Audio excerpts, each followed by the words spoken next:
Hai, Assalamualaikum warahmatullahi wabarakatuh. Salam sejahtera, salam perpaduan umat kepada semua. Saya Rawaja binti Abdul Karam memegang nombor kad matriks PK23110003. Baiklah, hari ini kita tidak akan membincangkan soal hukum agama namun berfokus kepada norma sosial dan penghormatan. Pilihan dalam pakaian kita adalah hak, tetapi di ruang awam seperti pejabat, majlis rasmi atau rumah ibadah, pakaian kita adalah tanda bahasa hormat kita kepada penerima dan budaya setempat. Cuba fikirkan, bagaimana pilihan pakaian kita, contohnya antara seluar pendek atau memakai seluar panjang, mempengaruhi keselesaan emosi orang lain di tempat-tempat yang ada nilai simbolik yang tinggi.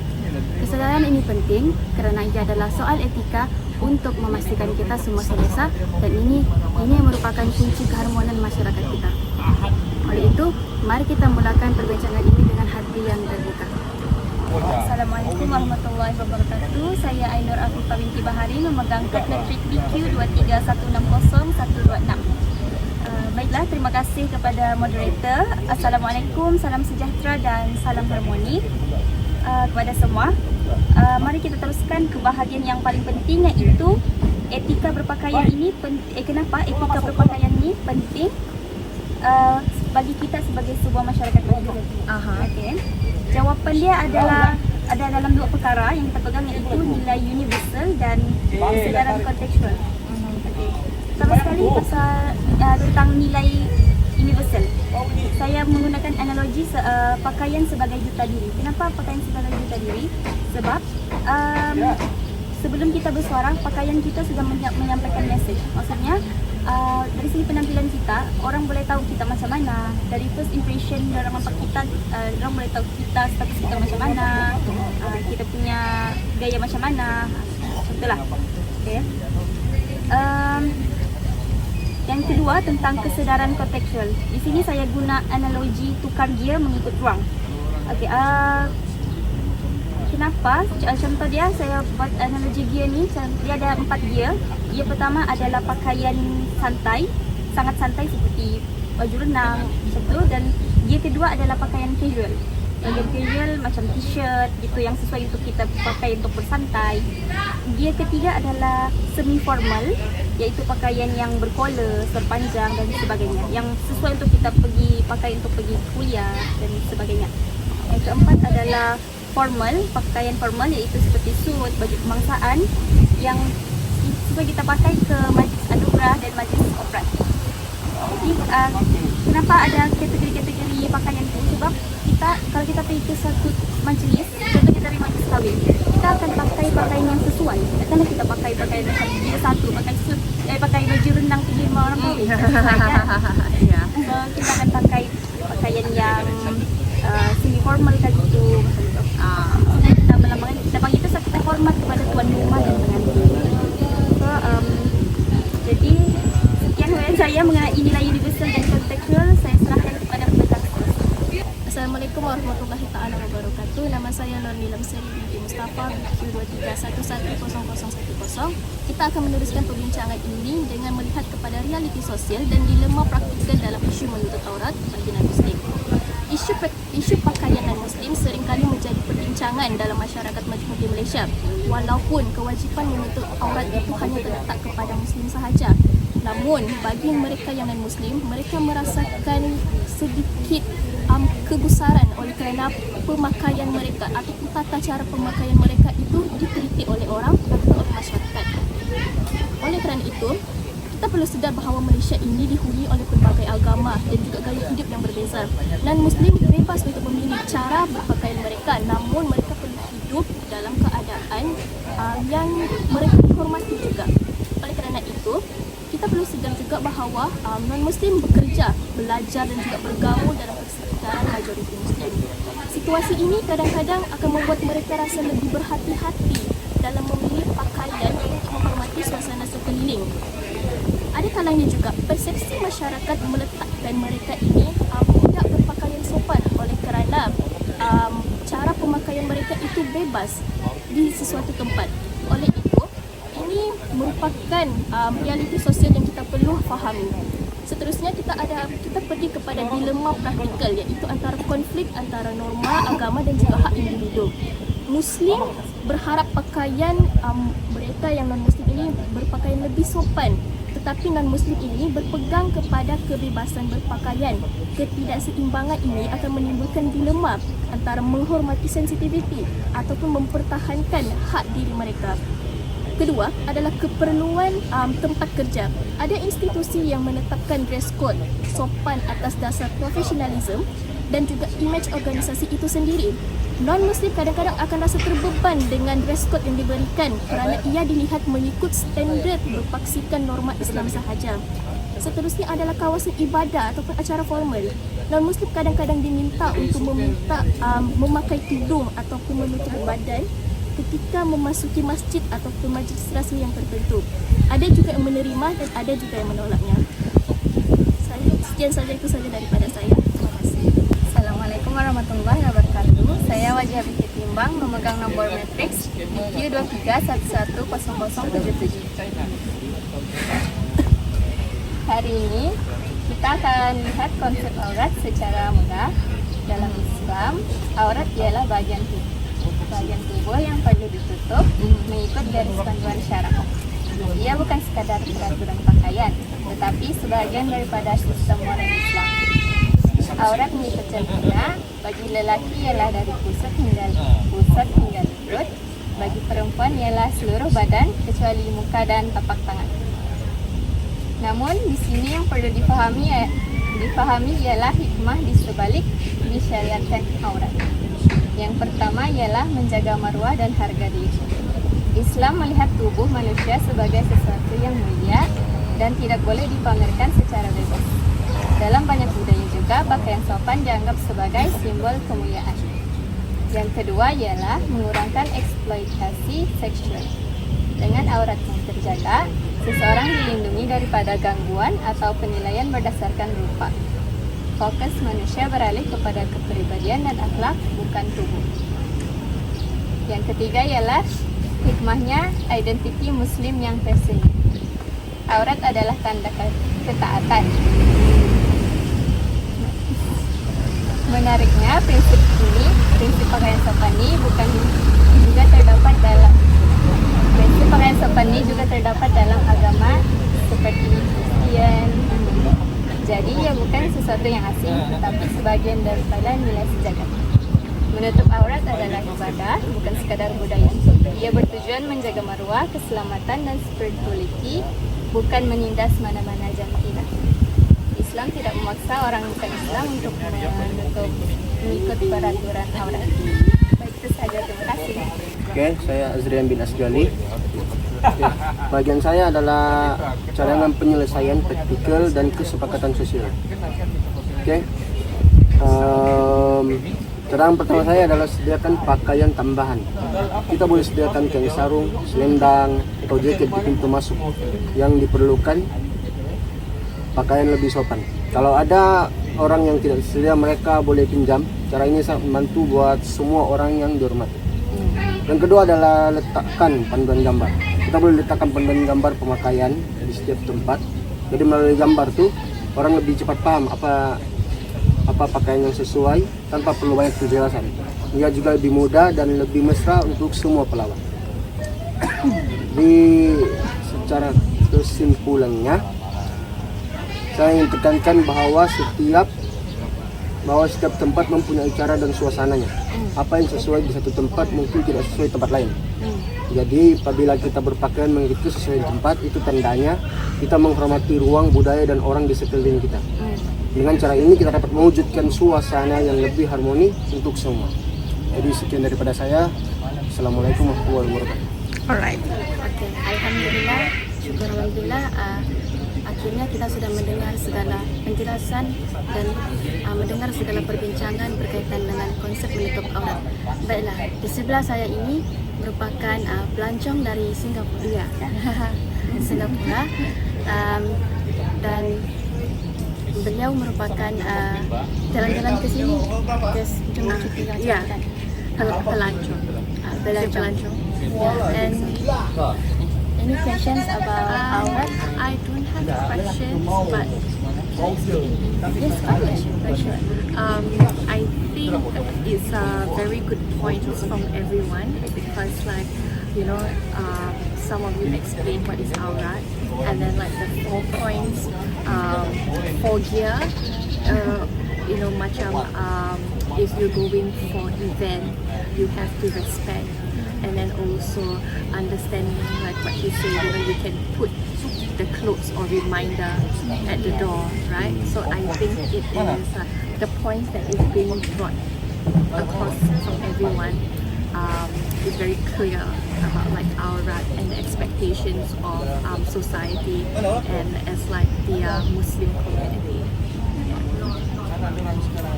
So I don't have any questions, but Thank you so much for your arguments. So she don't have any questions. Then just that from us, and so that's all. Thank you. Bismillahirrahmanirrahim. Assalamualaikum warahmatullahi wabarakatuh. Alhamdulillah, bersyukur kita kehadrat Allah Subhanahu wa taala kerana dengan nikmatnya kita dapat bersama-sama berkumpul dalam sesi dialog harmoni kita pada hari ini. Tajuk utama yang kita akan bincangkan pada hari ini ialah hukum menunaikan solat dengan mengenakan pakaian yang tidak menutup aurat secara sempurna. Isu ini seringkali kita lihat ataupun menjadi isu yang besar dalam masyarakat kita pada hari ini, yang mana kita dapat lihat sendiri apabila para jemaah masjid datang ke masjid setelah selesai menjalankan riadah ataupun sukan dengan mengenakan pakaian yang tidak menutup aurat secara sempurna, dan ini membangkitkan banyak persoalan yang mana adakah sah solat dengan mengenakan pakaian yang tidak menutup aurat secara sempurna, dan apakah dalil dan apakah yang menyebabkan berlakunya perkara seperti ini, dan bagaimanakah cara kita untuk menasihati jemaah-jemaah lain yang dapat dilakukan secara baik dan berfaedah.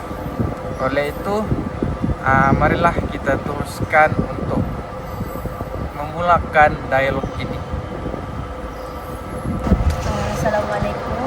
Saya Jamila Bersyarat dari Fakulti FIS, Program Kedarasan Islam. Di sini saya mau kita nama siapa? Muhammad Zaini bin Dari Fakulti. Oh, oke. Tahun 2. Oh, oke. Kalau gitu senang kan kalau kita mau cakap pasal aurat lelaki ni.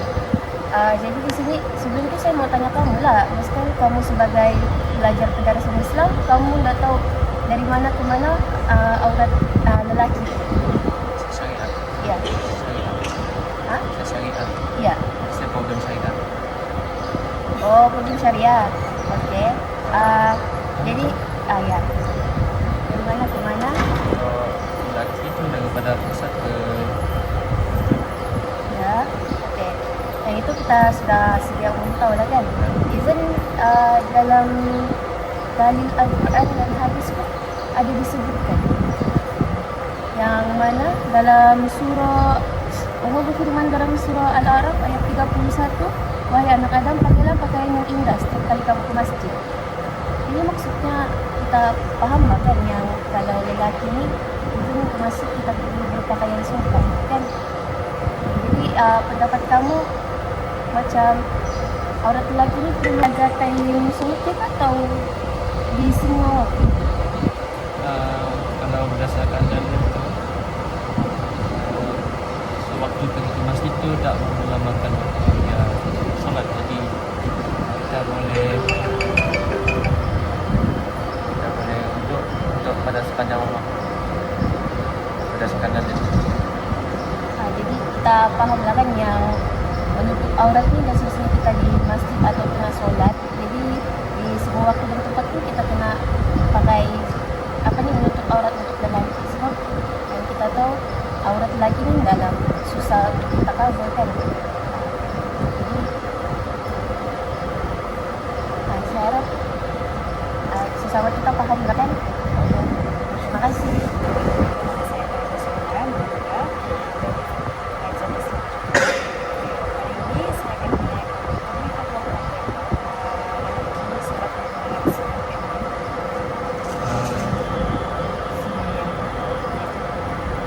Salam. Jadi sama saya paling-paling sholat itu sholat menggunakan suara bisa pendek tak? jadi kamu rasa dia tu menutup aurat ataupun tidak?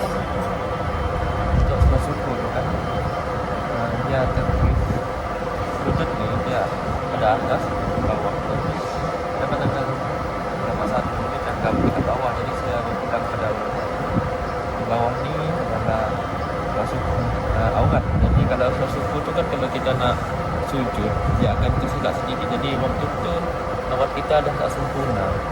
Jadi waktu tu mungkin ada kemungkinan aurat kita tak sempurna, jadi satu rukun solat tu kita dah tak dapat tunaikan, jadi solat tu tidak valid, tak sah.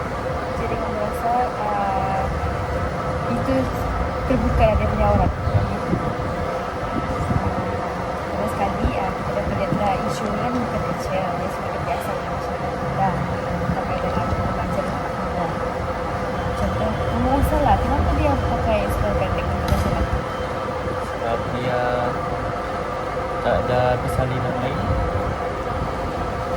Mesti kita tahu mengenai bidang lepas masuk kanalan ataupun bisa dengan jadi dalam terus di masjid tanpa diminta pakaian dan solat memakai seluar pendek yang menampakkan belakang. Mesti ramai yang terus masuk ke solat pada masjid untuk solat tanpa menggunakan pakaian, termasuklah masih memakai seluar pendek yang menampakkan belakang. Jadi realiti yang berlaku ialah ramai menyangka paha ini bukan aurat lelaki. Hal jumlah dalam pendapat ia termasuk bahagian aurat yang wajib ditutup. Ada juga yang memakai seluar yang cukup, tapi bila rukuk atau sujud itu terangkat dan paha pun terbenam. Jadi ini membuatkan solat mereka pun tidak menepati syarat yang telah ditetapkan dalam agama. Kamu rasa solat itu sah tidak kalau dia memakai seluar? Tidak. Sebab dia dah auratkan.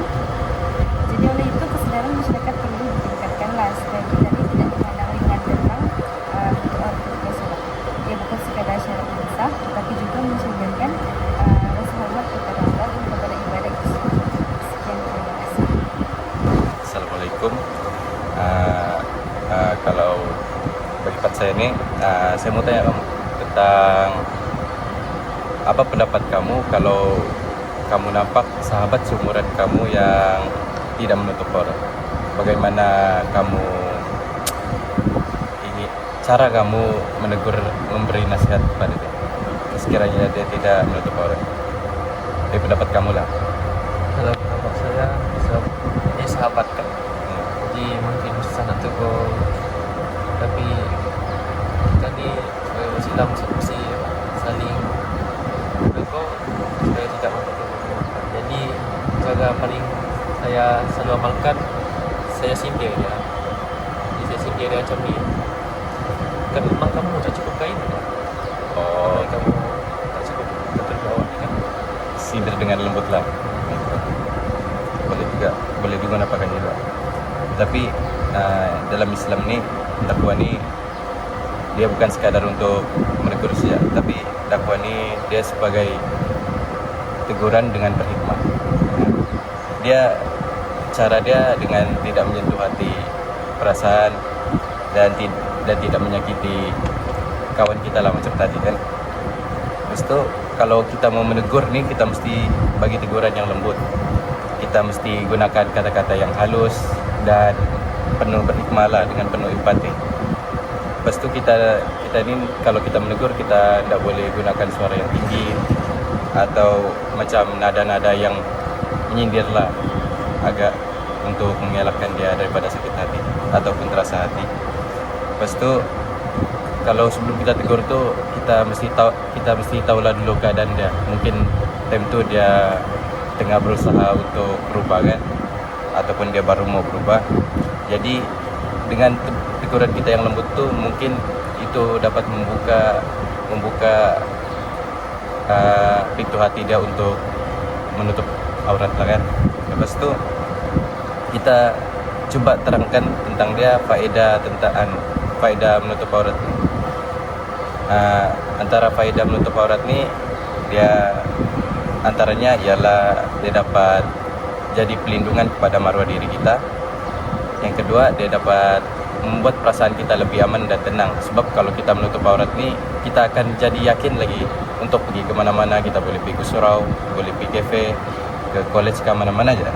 Lepas itu dia akan menambahkan lagi perasaan hormat orang lain terhadap diri kita.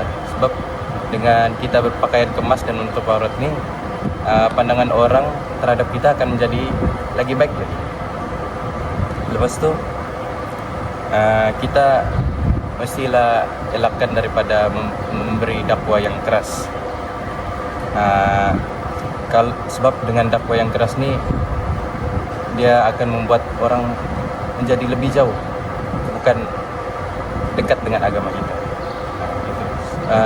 Nabi Muhammad SAW sendiri pun dia mengajar supaya kita berbicara dengan kasih sayang dan bukan tekanan.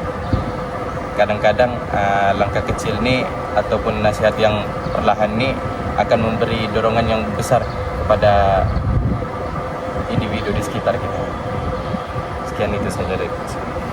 Ya, macam yang kita sudah dengarlah tadi, macam ada yang berbicara pasal dalil, ada yang cakap pasal isu dan masalah, dan ada juga kita bagi tahu pasal apa faedah menutup aurat dan sebagainya. Jadi untuk sekarang ini mungkin ini ada part yang terakhir lah, yang mana saya ingin bertanya untuk apakah cadangan atau solusi lain lah untuk yang kita boleh ketengahkan untuk berkaitan dengan isu yang orang bilang tidak menutup aurat lah. Kalau kita tengok zaman sekarang pun orang menutup aurat pun mungkin sedikit kain kalau kita tengok zaman sekarang. Jadi menurut saya pendapat Zairi, apakah cadangan ataupun solusi lah yang boleh kita ketengahkan pada hari ini, khususnya pada zaman sekarang lah. Zaman sekarang ni berbagai solusi dah dibuat. Mungkin solusi baru kita buat zon yang belum menutup aurat. Contohlah macam kawasan-kawasan tertentu, macam kawasan sekolah, kawasan universiti, diwajibkan kepada pelajar untuk menutup aurat.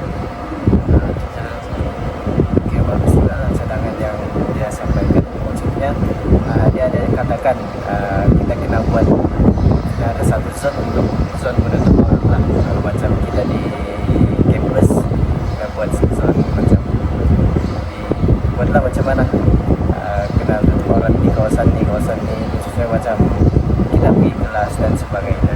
Jadi kalau daripada pendapat saya sendiri, antara cadangan ataupun solusi lah yang kita boleh bawakan pada hari ini, yang pertama adalah cadangan daripada penyelesaian dari sudut pendidikan dan kesedaran lah.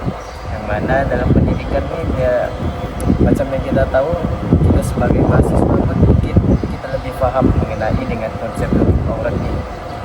Lagi-lagi pun kita ni orang Islam, yang mana memang ditetapkan, diwajibkan untuk menutup aurat kemana-mana saja kita pergi. Yang mana pendidikan itu pun penting juga lah, pendidikan tentang konsep aurat sejak awal, yang mana kita kena masukkan pendidikan aurat di dalam satu program ataupun program agama di sekolah lah. Maksudnya di sini mungkin program itu bukan buat program, tapi maksudnya dalam silibus, dalam suatu subjek, contohnya dalam subjek pendidikan Islam. Dan yang kedua adalah kita perlu elakkanlah, maksudnya elakkan untuk pendekatan mengarah ataupun memalukan, maksudnya mengelakkanlah untuk tidak menutup aurat, maksudnya supaya kita tidak memalukan agama Islam itu sendiri, yang mana kalau yang kita tahu agama Islam ini adalah agama yang sempurna lah. Lepas itu kalau kita tengok daripada sudut keluarga pun dia boleh dijadikan sebagai solusi lah Pancasila, yang mana ibu bapa itu sendiri sebagai teladan kita. Kalau kita tengok, ibu bapa inilah yang akan membimbing kita, yang akan tunjuk ajar kepada kita, yang mana mereka lah yang akan bagi tahu bagaimana untuk kita cara menutup aurat. Lepas itu adalah bimbingan dalam membeli pakaian, yang mana ibu bapa ni juga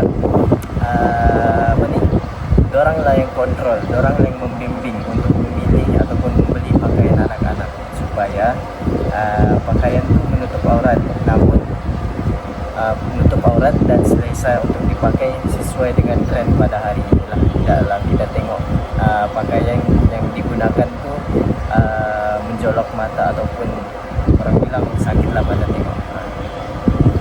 Dan yang terakhir adalah cadangan daripada kita boleh ambil daripada perspektif syariah, yang mana kalau kita tengok aurat laki dan perempuan ni adalah sangat berbeza, yang mana kalau kita tengok secara logika lah, aurat laki lebih senang dijaga berbanding perempuan, tetapi aurat perempuan ni dia adalah macam menutup semua kecuali muka dan tapak tangan, manakala kalau lelaki adalah pusat dan lutut. Dan yang mana syariat Islam ini telah menekankan kita untuk kita berpakaian secara sopan santun, menjaga maruah, menjaga keselamatan, maksudnya menjaga keselamatan daripada kita kena fitnah dan sebagainya. Dan mungkin yang terakhir, mungkin boleh kita praktikal lah, maksudnya sama-sama kita boleh praktikal. Yang pertama adalah ini solusi lah yang boleh kita guna, pakai pakaian yang longgar, gunakan inner ataupun tanpa penutupan. Kalau macam contoh pada hari ini orang selalu main bola, pakai inilah, pakai tight orang panggil. Lepas tu tukar pakaian ketat kepada longgar, dan kita naik taraf lah pakaian kita tu mengikut keselesaan dan kemampuan kita. Dan kita juga perlu ada sokongan daripada kawan-kawan kita, support lah, maksudnya support untuk kita menuju ke arah kebaikan, supaya orang pun dapat mempengaruhi kita lah. Dan mungkin sekaligus saya akan beritahu lah untuk kesimpulan ya. Kesimpulan untuk konsep menutup aurat ni, macam yang kita tahu lah, dalam Al-Quran pun sudah sebut, dalam hadis pun ada dibagi tahu. Dan isu menutup aurat ni bukan boleh diselesaikan dengan secara paksaan lah, tetapi dia boleh melalui pendidikan, mulai kesedaran ataupun sokongan daripada ibu bapa, teladan, kemudahan dan bimbingan daripada mana-mana pihak. Jadi mungkin itu sahaja daripada kami. Terima kasih atas kerjasamanya. Semoga kita dipermudahkan segala urusan. Assalamualaikum.